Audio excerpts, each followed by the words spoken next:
Siamo sotto il palco della Rock Café e siamo a capire come mai il vino è rock, assediato dalle fan.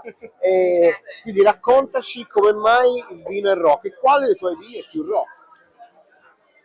Direi al momento, allora, tutti, però quello più rock è il Puoi servire 2024, che è un vino giovane, importante, forte, come tutti i gruppi rock, adesso, ad esempio mi vengono in mente i Black Sabbath. vabbè, Black Sabbath, magari non Paranoid perché non è un vino Paranoid, non è un vino War Pigs, però quasi un vino Iron Man. Sì, si può dire di sì. Potrebbe essere un Iron Man. Possiamo Questa dire di nota sì. ferrosa, rugginosa, ematica, Esatto. che a chi non dà fastidio. E questo è tutto sangiovese? Come nasce? Sangiovese, colorino e canaiolo, i classici proprio del Chianti.